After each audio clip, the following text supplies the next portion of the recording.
기도하옵나이다. 아멘. 오늘은 교회와 하나님의 나라라고 하는 제목으로 하나님의 말씀을 여러분들에게 증거하겠습니다.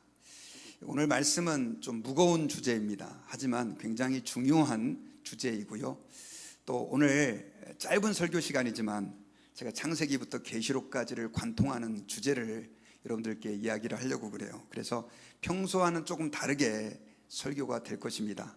성경 말씀도 많이 인용할 것이고, 그래서 제가 주보에다가 써머리도 좀 해놨어요. 그래서 오늘 하나님 말씀을 듣는 가운데 우리가 흔히 말하는 천국, 그리고 하나님의 나라, 신앙생활이라는 게 어떤 건지 오늘 다시 한번 좀 정리해보는 그런 기회가 될 수 있기를 바랍니다.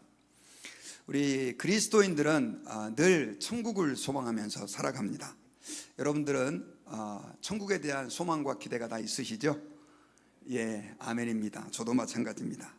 그런데 이 천국을 많은 그리스도인들이 그냥 죽으면 가는 곳으로만 생각하는 경향이 있습니다. 천국은 죽은 다음에 가는 곳이 맞습니다. 우리가 예수 그리스도를 믿고 구원받은 하나님의 백성이 되었으면 우리는 분명히 천국에 죽은 다음에 들어갑니다. 그러나 죽은 다음에만 가는 천국을 생각하다 보면 문제가 있는데, 이 땅에서의 삶의 의미를 우리 그리스도인들이 제대로 발견하기가 어렵습니다. 사실 천국이다라고 하는 개념은요, 성경에 보면 죽은 다음에만 가는 곳이 아니라 이 땅에도 현재 천국이 임하여 있다라고 성경에서는 여러 곳에서 말씀을 하고 있다는 거죠. 특별히 여러분, 죽은 다음에만 가는 천국으로 이야기를 했을 때 사실은 성경을 읽다 보면 우리는 많은 문제점, 또 의문들을 발견하게 하는 구절들이 참 많이 등장을 해요. 대표적인 구절이 바로 오늘 저와 여러분들이 함께 봉독했던 구절입니다. 20절과 21절을 제가 다시 한번 읽어드리겠습니다. 바리새인들이 하나님의 나라가 어느 때 임하니까 묻거늘 예수께서 대답하여 이르시되 하나님의 나라는 볼 수 있게 임하는 것이 아니요 또 여기 있다 저기 있다고도 못하리니 하나님의 나라는 너희 안에 있느니라. 자, 하나님의 나라는 볼 수 있게 임하는 것이 아니라 또 여기 있다 저기 있다고도 못하는데 하나님의 나라는 바로 너희 안에 있다라고 오늘 성경에서 상당히 애매한 말을 합니다. 자, 여기서 말씀하고 있는 하나님의 나라가 뭐냐? 천국입니다. 천국. 여러분, 천국은 우리 한국말로 하늘천 나라국자를 써서 하나님의 나라가 바로 천국인데, 그런데 이 성경에서 천국, 하나님의 나라를 단순하게 죽은 다음에만 가는 나라로 얘기하지 않고 예수님은 오늘 본문에서 우리 안에 있는 하나님의 나라라고 이야기를 하고 있다는 거죠. 특별히 여러분, 오늘 성경은 바리새인들이 예수님에게 하나님의 나라가 어느 때 임합니까? 라고 물은 질문에 대해서 예수님이 답을 하신 것입니다. 그 당시 바리새인들과 유대인들은 하나님의 나라를 고대하고 있었습니다. 그런데 그런 하나님의 나라를 이들은 어떤 관점에서 생각을 했냐면 이 땅에 임하는 정치적인 하나님의 나라로만 생각을 했던 거예요. 쉽게 말하면 당시 이스라엘 백성들은 로마의 그런 식민지로 살았습니다. 우리나라도 일제 38년 식민지로 살 때 얼마나 독립을 많이 갈망했습니까? 그리고 광복이 되었을 때 여기서 이제 살아계신 분들, 그때를 경험하신 분들도 계실 텐데 얼마나 기쁘고 감사했을까요? 정말 온 나라가 축제였지 않습니까? 마찬가지로 이스라엘 나라도 오랜 동안 나라를 빼앗겨 로마의 압제하에 있었기 때문에 그렇게 독립을 갈망하고 있었고, 그러다 보니까 구약 성경에서 하나님의 나라가 임하는데 메시아가 와가지고 이 로마의 압제에서 우리를 해방시키고 자유로운 나라가 되게 하고 다윗처럼 부강한 나라가 되게 할 것이다라고 하는 그런 소망을 가지고 있었던 거예요. 그래서 예수님 앞에 하나님의 나라가 언제 오냐고 물은 것입니다. 특별히 예수님에게 이 질문을 드린 이유는요, 예수님께서 하나님의 나라에 대해서 여러 번 언급하셨기 때문에 그렇습니다. 누가복음 9장 27절에서는요, 예수님께서 죽기 전에 하나님의 나라를 볼 자들도 있다 이렇게 말씀을 했고요, 누가복음 11장 20절에서는 그러나 내가 만일 하나님의 손을 힘입어 귀신을 쫓아냈다면 하나님의 나라가 이미 너희에게 임하였다 라고 하는 말씀도 하셨기 때문에 그렇습니다. 제가 지금 오늘 본문에서는 몇 구절 인용을 안 했지만 예수님께서는 하나님의 나라가 임했다, 하나님의 나라가 지금 임한다, 이런 이야기들을 굉장히 많이 하셨던 거예요. 그러다 보니까 바리새인들은 자기들의 관심사였던 하나님의 나라를 예수님이 와가지고 임한다고 하는데 내가 볼 때는 어떻게 임한다는 거야? 그런 생각을 하면서 비꼬듯이 예수님에게 하나님의 나라가 언제 임하냐고 질문을 한 것이죠. 그때 예수님께서는 하나님의 나라는 보이게 임하는 것이 아니다, 하나님은 너희 안에 있다라고 하는 이 말씀을 선포하셨던 것입니다. 특별히 여러분, 하나님의 나라는 우리가 죽은 다음에도 가지만 현재 우리는 하나님의 나라 안에 속해 있다라고 하는 사실을 절대로 잊으면 안 됩니다. 우리가 늘 고백하는 주기도문에서도 우리가 주기도문에서 처음에 이렇게 고백을 합니다. 하늘에 계신 우리 아버지 이름이 거룩히 여김을 받으시오며, 그 다음에 뭐죠? 나라가 임하시오며, 나라의 임하시오며, 나라가 임하게 해달라고 기도를 하고 있단 말이에요. 그러면 여러분, 여기서의 이 나라는 무슨 나라를 얘기하는 것입니까? 바로 하나님의 나라를 이야기하는 것이죠. 자, 그래서 여러분, 성경 곳곳에서는 하나님의 나라가 지금 이곳에 임해 있다라고 하는 이야기를 아주 굉장히 반복해서 말을 하고 있는데, 세어보면 약 104번 정도 신약 성경에서 하나님의 나라에 대해서 이야기를 하고 있습니다. 자, 그렇다고 한다면 이 하나님의 나라가 도대체 무엇일까요? 하나님의 나라가, 예수님께서 말씀하시고자 했던 하나님의 나라는 구체적으로 어떤 나라를 말할까요? 그냥 우리가 알고 있는 대로 눈물과 슬픔이 없고 그다음에 영원히 죽지 않는 그런 단순한 천국만을 하나님의 나라로 얘기하지는 않습니다. 사실 우리가 말하는 죽어서 가는 그 천국은 하나님의 나라의 속성의 아주 일부분에만 해당이 된다라고 하는 거예요. 성경에서는 하나님의 나라를 어떤 나라라고 말을 하느냐면, 하나님이 다스리는 나라, 하나님이 통치하는 나라를 하나님의 나라라고 합니다. 여러분, 예전에는 왕들이 나라를 다스렸어요. 그래서 왕들이 나라를 소유하고 왕들이 백성들을 적으로부터 보호도 해주고 그들이 먹을 것도 이렇게 풍요롭게 누릴 수 있도록 그런 어떤 정치적인 행사를 했다는 것이죠, 왕들이. 제가 좀 자료를 조사해 보니까 지금 시대에도요, 이 왕들이 다스리는 나라가 한 44개 정도 있더라고요. 적지 않은 나라가 지금도 왕에 의해 통치를 받고 있습니다.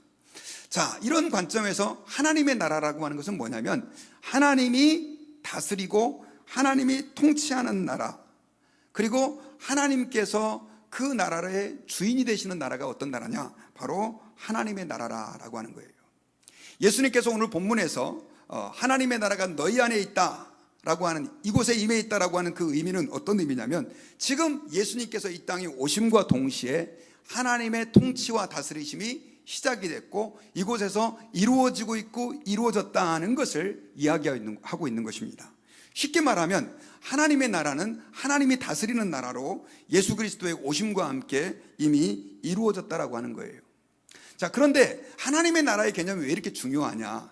사실은 성경은 창세기부터 요한계시록까지 하나님의 나라라고 하는 이 한 주제 안에서 모든 내용들이 다 통일될 수 있기 때문에 그렇습니다. 사실 우리가 성경을 이렇게 자세히 읽다 보면 한 구절 한 구절의 은혜를 받지만 전체적인 부분은 보기 어려운데, 성경 창세기부터 계시록까지 말씀하고 있는 핵심적인 주제가 하나님의 나라라고 하는 관점에서 봤을 때 우리는 교회가 어떤 것인지, 그리고 내가 신앙생활한다고 하는 것이 어떤 의미인지, 천국에 간다는 것이 어떤 의미인지를 다시 재정립할 수 있기 때문에 그렇습니다. 자, 그러면 왜 그렇게 성경에는 복잡한 얘기가 많이 나오느냐? 제가 간단하게 이 말씀을 여러분들과 함께 드리려고 하는데요, 원래 하나님께서는 에덴 동산에 하나님의 나라를 세우셨습니다. 하나님이 통치하시고 다스리는 나라, 아담과 하와를 통해서 이제는 그런 나라를 하나님께서 꿈꾸고 에덴 동산을 창설하셨어요. 그런데 그 하나님의 나라가 실패로 돌아갑니다. 무너져 버리고 파괴돼 버리죠. 왜냐하면 사단이 아담과 하와에게 들어가 가지고 결국 하나님의 명령을 거역하고 하나님 나라를 유지하는 하나의 사인, 그리고 하나님께서 네가 나의 백성이라고 하는, 나의 사람이라고 하는 증거로 절대 선악과를 따먹으면 안 된다라고 하는 그 선악과를 동산 중앙에 세웠는데 결국 그 선악과를 따먹게 됩니다. 이 선악과를 따먹은 사건은 그저 사과 하나 따먹은 사건으로 끝나는 것이 아니라, 사과도 아니죠, 그 과일 하나 따먹은 그런 어떤 불순종이 아니라 하나님의 통치를 더 이상 받지 않겠다라고 하는 우리 인간의 하나님을 향한 반역 선언이었던 거죠. 이제 하나님의 통치 필요 없습니다.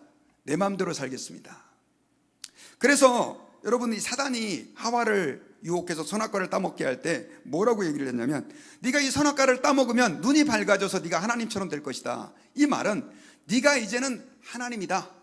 이제는 더 이상 하나님의 통치와 다스림을 그렇게 살 필요가 없다는 것을 사단이 충동질한 거죠. 그래 결국은 아담이 선악과를 따먹고 그렇게 하나님 앞에서 자유를 선언하고 독립을 선언하게 된 거예요.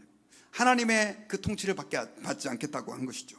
그런데 여러분, 우리 인간은 하나님의 통치를 거절하고 독립을 선언했지만 이것은 사실은 온전한 독립이 아니었던 거예요. 왜냐하면 근본적으로 악한 마귀는 이 하나님의 천사였다가 하나님의 통치와 다스리심을 거절하고 결국 하나님에게 반역을 하고 이 땅에 내려와서 끊임없이 하나님을 반역하는 반기를 들었는데, 그 첫 번째 일이 아담과 하와를 통해서 선악과를 따먹게 한 사건이에요. 결국 이것은 사단의 계획에 아담과 하와가 휘둘리게 된 것이죠. 그리고 결국 선악과를 따먹은 이후에 우리 인간들은 어떻게 되느냐, 내가 주체가 되는, 내가 주도가 되는 어떤 나만의 나라를 살려고 생각을 했는데, 그게 아니라 결국 사단에게 복속되는, 사단의 종이 되어버리는, 실제로 이 세상에 임금과 같은, 왕과 같은 역할을 하고 있었던, 하나님의 나라를 반대했던 사단의 왕국 백성이 되어버린 거예요. 그래서 여러분, 성경에서는요, 이 사단을 뭐라고 얘기를 하냐면 세상의 왕이다, 이런 표현을 사용합니다. 요한복음 12장 31절을 같이 한번 읽어볼까요?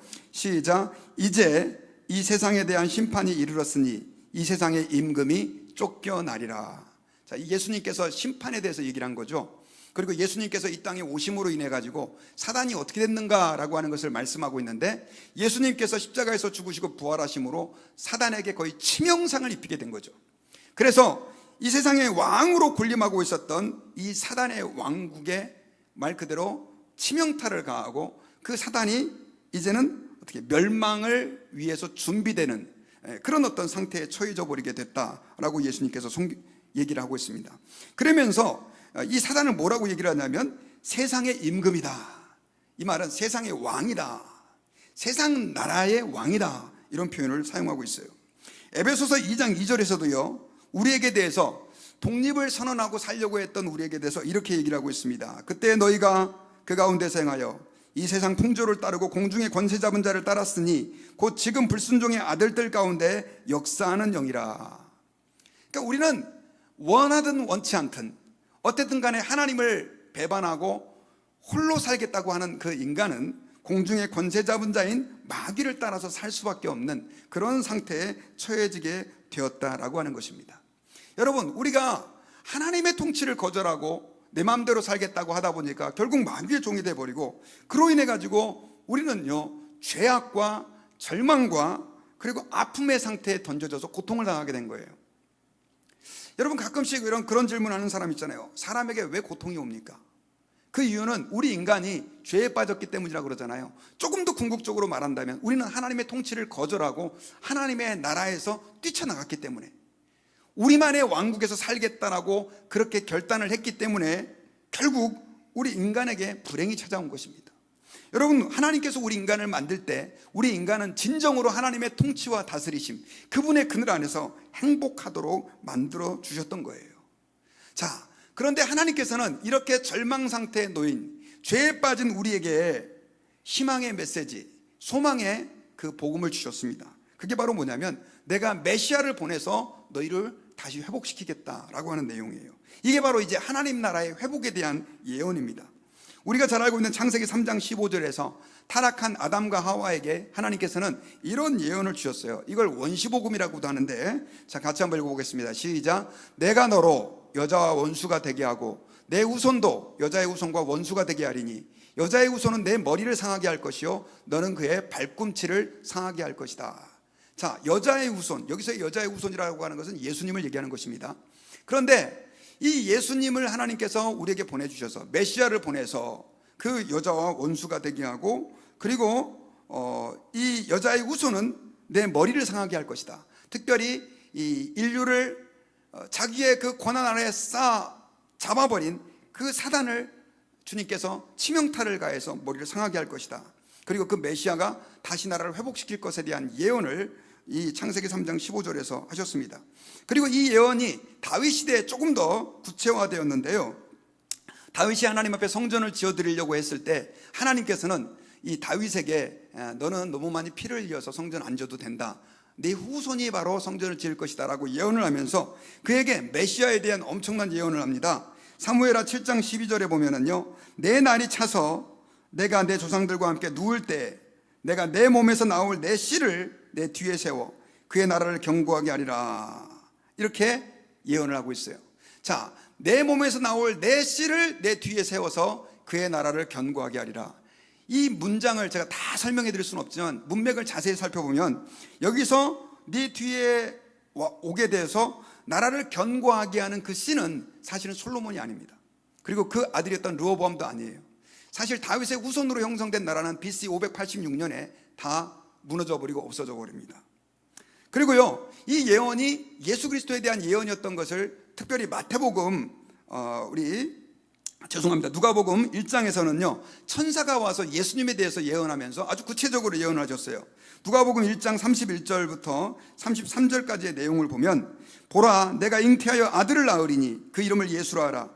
그가 큰 자가 되고 지극히 높으신 이의 아들이라 일컬어질 것이요 주 하나님께서 그 조상 다윗의 왕위를 그에게 주시리니 영원히 야곱의 집을 왕으로 다스릴 것이며 그 나라가 무궁하리라. 자, 다윗에 대한 그 예언이 누구에게서 성취됐다고요? 예수님에게서 성취된 것이죠. 그러니까 다윗에게 한 예언은, 다윗은 아주 이렇게 구체적으로 잘 몰랐겠지만 예수님이라고 하는 분을 통해서 그렇게 완전하게 성취되어서 예수님이 이제는 하나님 나라를 다스릴 메시아로 이 땅 가운데 2000년 전에 오시게 된 겁니다. 그리고 우리가 잘 알고 있는 다니엘서에도요 이 하나님의 예언이 기록이 되어 있는데, 다니엘이 2장에 보면 느부갓네살 왕이 꿈꾼 그 꿈을 해석해 주면서 하나님의 놀라운 계시를 받습니다. 이 왕이 어느 날 꿈을 꿨는데 엄청나게 놀라운 꿈을 꿔요. 그 꿈은 바로 어떤 신상에 대한 꿈이었는데요, 이 신상은 머리가 순금으로 되어 있고 가슴과 두 팔은 은으로 되어 있고요, 배와 허벅지는 그러니까 구리죠, 종아리는 쇠로 되어 있고 발은 진흙으로 되어 있었던 이런 신상이었었어요. 그런데 이 신상이 이 느부갓네살 왕의 눈에 보이더니 어느 날 갑자기 커다란 돌덩어리가 하나 날라와가지고 그 신상의 다리 부분을 깨트려 버려요. 이제 그림도 하나 가져왔거든요.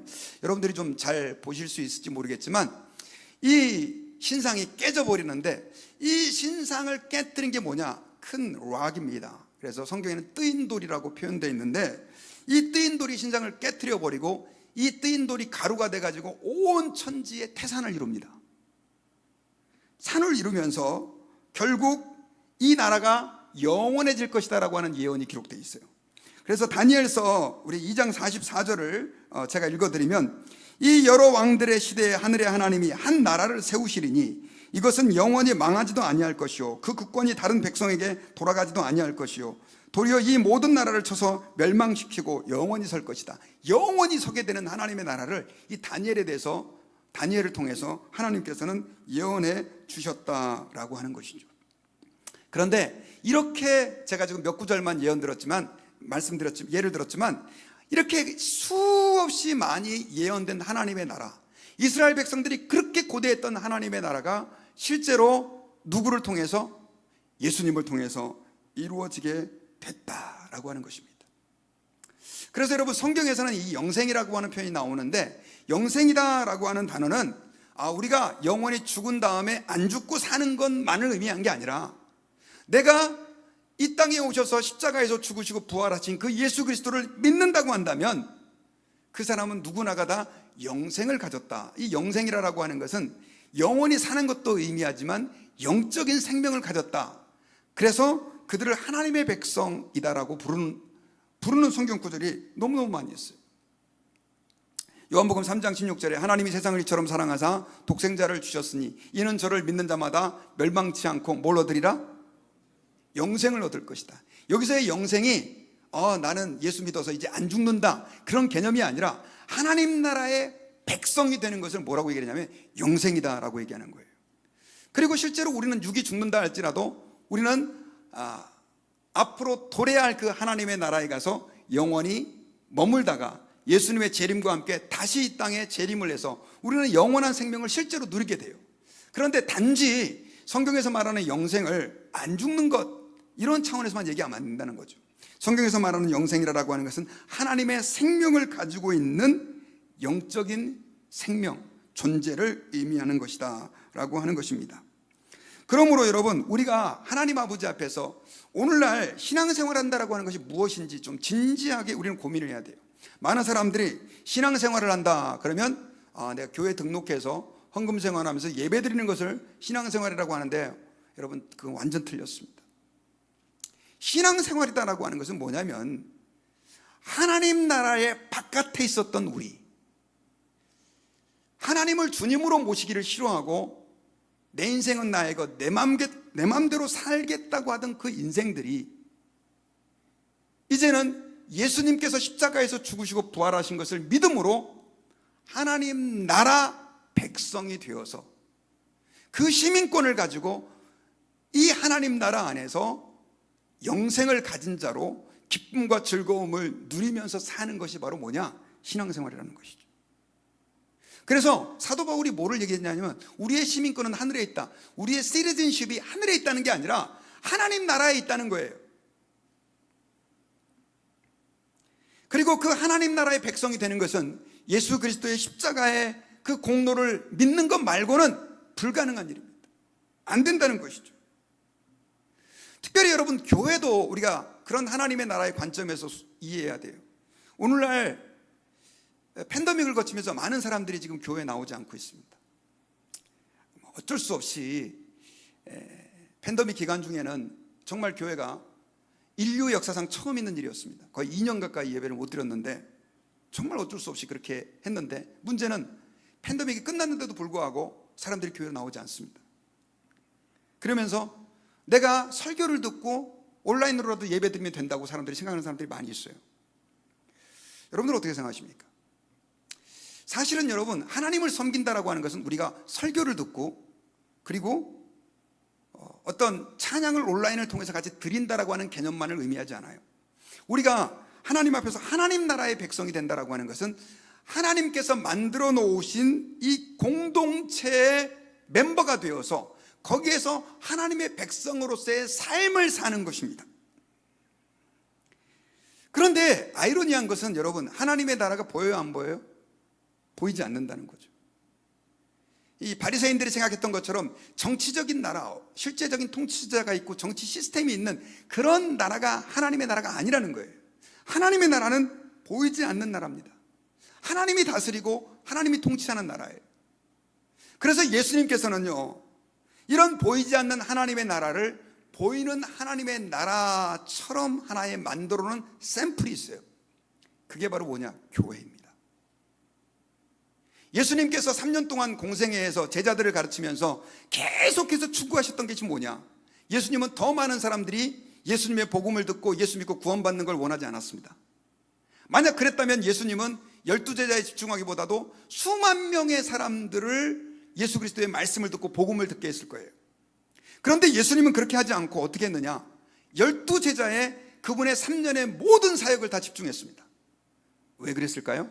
12명을 특별히 사랑해서? 아닙니다. 그 12명을 통해서 예수님은 교회를 세우기 원하셨던 거예요. 교회는 예수님의 몸이라고 사도 바울이 얘기했잖아요. 단순하게 교회는 예수님의 몸이 아니라 예수님께서 실현하실 그 하나님의 나라, 그 나라의 하나의 모델하우스와 같은 곳이 뭐냐? 바로 이 교회다라고 하는 거예요. 그래서 여러분, 예수 그리스도를 믿고 하나님의 백성이 된 사람들은 반드시 교회라고 하는 곳에 소속이 될 때 진정으로 우리는 하나님 나라 백성으로서의 그 펑션, 기능을 발휘할 수 있고 그 안에서 하나님이 주신 은혜를 누릴 수 있고 기쁨과 평강을 소유할 수 있다는 사실을 우리는 기억해야 합니다. 여러분, 우리가 지금 매주 모여서 예배를 드리잖아요. 그렇죠? 오늘도 지금 예배를 드리고 있는데, 여러분, 요한계시록은 하나님께서 하나님의 나라를 그 비주얼하게 눈에 보이도록 사도 요한에게 보내준 케이스가 바로 하나님의 나라입니다. 근데 요한계시록을 읽어보면요, 요한계시록 4장에 3장까지는 초대 7교회에 대한 이야기가 나오고 4장부터 하늘문이 열려가지고 요한이 그 보좌에 앉아 계신 하나님을 보게 되고, 그리고 그 보좌에 앉아 계신 하나님 앞에서 생물들과 장로들이 이 구약의 12지파와 신약의 12지파를 12 제자를 사도를 대신하는 24장로들이 뭘 하는가라고 하는 내용이 묘사되어 있는데, 그들이 뭘 하느냐? 하나님 앞에서 예배하는 장면이 나와요. 자, 요한계시록 4장 10절에 보면 24장로들이 보좌에 앉으신 이 앞에 엎드려 세세토록 살아계신 이에게 경배하고 자기의 관을 보좌 앞에 드리며 이르되. 자, 여러분 요한계시록을 읽다 보면요, 이 주님께서 우리에게 보여주시는 정말 시나리오처럼 여겨지는데, 곳곳에 뭐가 나오냐면 막 14만 4천 명도 마찬가지고 목이 터져나고 하나님을 찬양하고 경배해요. 여러분, 예배 사역자들은요, 요한계시록은 미래에 있어질 일이 아니라 하나님 앞에 천상의 예배가 어떤 것인가라고 하는 것을 보여주는 것이다, 이런 표현까지 씁니다. 요한계시록을 예배의 관점에서 보는 게 굉장히 중요합니다. 그럼 왜 요한계시록에 예배가 많이 나오느냐? 요한계시록은 어떻게 말하면 거의 완성된 하나님의 나라는 아니지만 이 땅의 삶을 떠난 하나님의 백성들이 지금 현재 하나님의 나라에서 누리는 형태를 보여주고 있는 거예요. 그러니까 우리가 하나님 앞에서 예배한다라고 하는 것은 어떤 의미가 있냐면, 천상의 세계에서 하나님을 찬양하고 경배하고 예배하는 것을 우리가 지금 이곳 하나님의 나라에서 하고 있다라고 하는 거예요. 여러분, 예배가 왜 중요하냐? 하나님의 나라에 있어서 가장 중요한 게 예배이기 때문에 그렇습니다. 저는 이 설교를 준비하면서 오늘 오는데, 하나님께서 이 교회를 통하여 하나님의 나라를 실현하시고 이 교회를 주목하여 하나님 나라로 간주하고 계시다고 한다면, 우리의 예배는 지금 죽은 다음에 가서 드리는 천국의 예배와 달라야 안 달라요? 안 다르다는 거죠. 물론 이 땅에는 불안과 문제점들이 있습니다. 사실 마태복음 13장에 보면요, 예수님께서 천국은 마치 이와 같으니 하면서 천국의 비유를 7가지를 얘기를 해요. 그런데 그 가운데 보면 몇 가지 비유가 좀 이상한 게 있는데, 그 중에 한 가지가 그 가라지의 비유입니다. 마태복음 13장 23절에 4절에 보면은 예수께서 그들 앞에 또 비유를 들어 천국은 좋은 씨를 제 밭에 뿌린 사람 같으니, 어떤 사람이 좋은 씨를 뿌렸어요. 그런데 자고 있는 동안에 어떤 사람이 와가지고 거기 이 밭에다가 가라지 막 잡초 씨를 뿌린 거예요. 나중에 종들이 보니까 이 좋은 곡식이 올라온 데다가 잡초가 올라오니까, 주인이시여 저거 뽑아버릴까요? 그러니까 이 주인이 뭐라고 얘기를 합니까? 내둬라. 잡초 뽑다 보면 뿌리까지 딸려와서 좋은 그 씨까지, 좋은 곡식까지 뽑힌다. 그러니 내가 마지막 날에 알곡은 모아 곡간에 드리고 거라지는 불에 태운다, 이런 표현이 나와요. 자, 천국이 이 비유라고 얘기했을 때 여러분 이해가 갑니까? 어떤 분들은 그냥 최후 심판 정도로만 생각하는데, 물론 최후 심판의 요소가 있지만 주님께서 더 가르쳐주고 싶었던 이유는 뭐냐면, 천국 안에 알곡과 가라지가 함께 섞여 있다는 얘기예요. 사실 영적인 하나님의 나라는요, 하나님만이 아시는 구원받은 백성으로 되어 있지만, 그러나 지금 가시적인 천국인, 눈에 보이는 천국인 이 교회 안에는 가라지도 있습니다. 이걸 얘기하고 있는 거예요.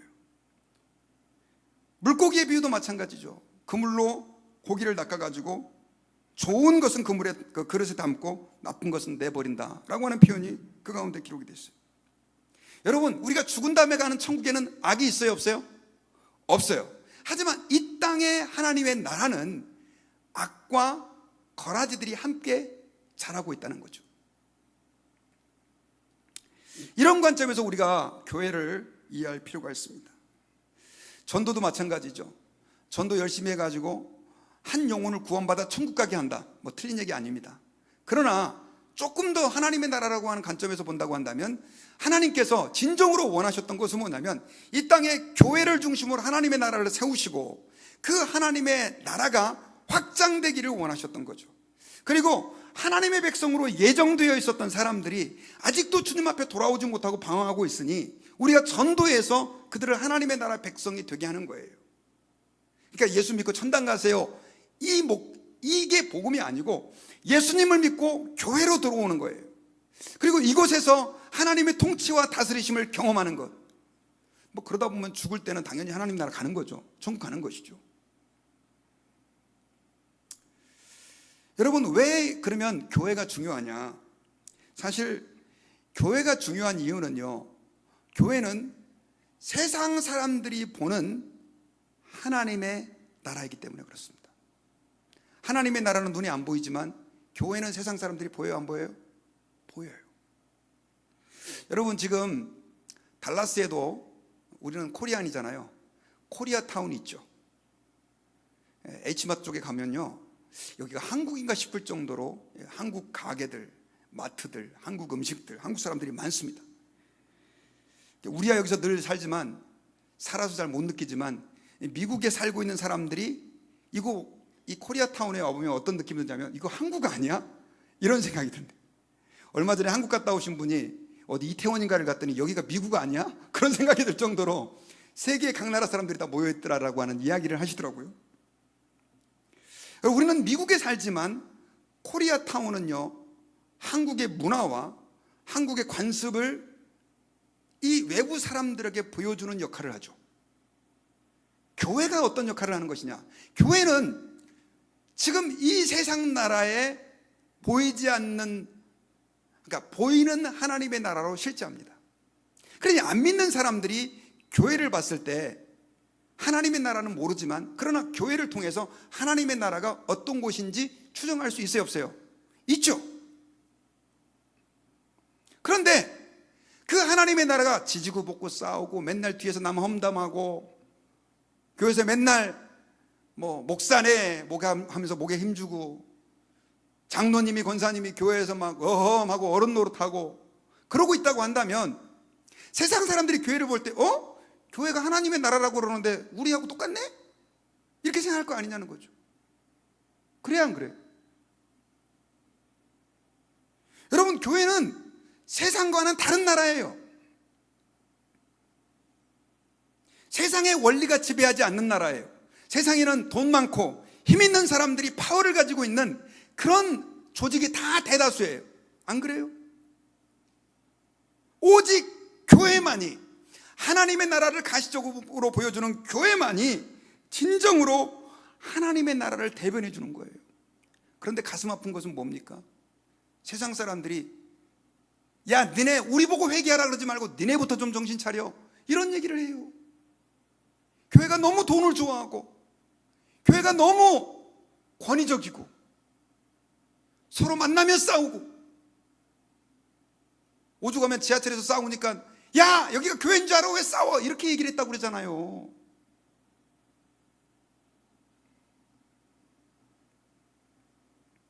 여러분, 교인들이 왜 서로 사랑해야 되느냐? 그 이유는요, 우리가 하나님의 통치 아래에 있기 때문에 그런 것입니다.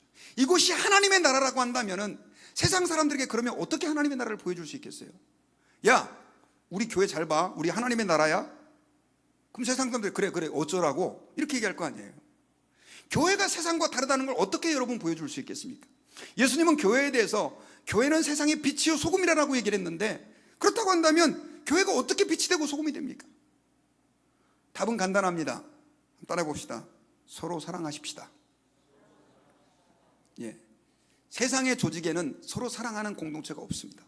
가족들 말고는. 가족들끼리도 요즘 싸우잖아요. 교회는 우리가 세상에서 구원받은 하나님의 공동체 백성으로서 서로 사랑해야 됩니다. 어느 정도 사랑해야 되느냐? 내 형제 내 자매를 내 몸처럼 사랑해야 돼요. 아멘을 안 하셔도 됩니다. 사랑해야죠. 그것이 하나님 나라 백성의 제일 중요한 거예요. 여러분, 성경을 한 글자로 딱, 그 성경 창세기부터 계시록까지 나오는 이 복잡한 단어를 한 글자로 딱 줄이면 사랑입니다. 하나님을 사랑하는 것, 그리고 이웃을 내 몸처럼 사랑하는 것. 그래서 우리 교회가 그거 회복해야 되는 거예요. 사실 여러분, 밖에 나가가지고 열심히 전도해가지고 교회 데려왔는데 교회에서 지지고 볶고 싸우고 있으면 그 사람이 신앙생활 할 수 있겠습니까, 여러분? 우리 교회는 지금 안 그러니까 제가 이런 얘기를 하죠. 지지고 볶고 싸우는 교회에서 목사가 그런 설교하면 또 성도들이 싫어해요. 우리 친다고. 저는 얼마나 여러분들이 서로 사랑하려고 애쓰는 모습이 감사한지 모릅니다. 여러분, 우리 달라스 드림교회 하나님 앞에서 하나님의 꿈을 이루는 교회. 하나님의 꿈이 뭐겠어요? 너희가 서로 사랑하는 거 아니에요.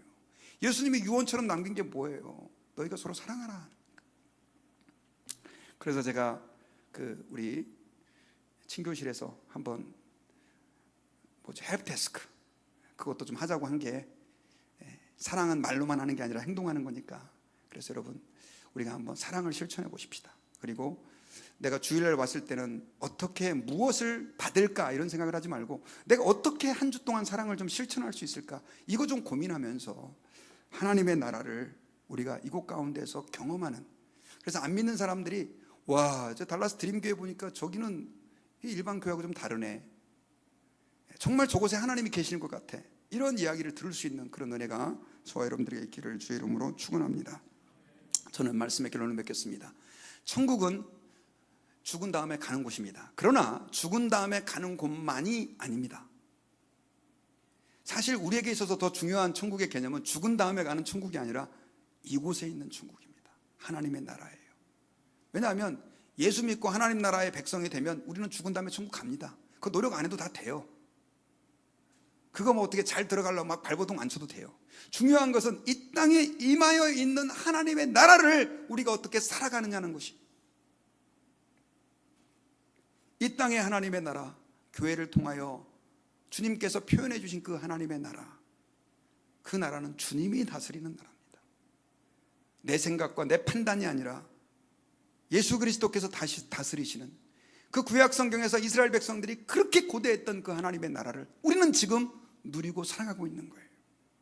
그러므로 여러분, 하나님 아버지 앞에 감사하시고 그 하나님 나라의 백성으로서 정말 세상 사람들 앞에서 우리 교회가 정말 칭찬받는 빛과 소금이 되어서 정말 저 교회에 하나님이 계시는구나 하는 증거들을 들을 수 있는 그런 칭찬받는 교회, 칭찬받는 성도가 되실 수 있기를 주님의 이름으로 축원합니다. 기도하겠습니다.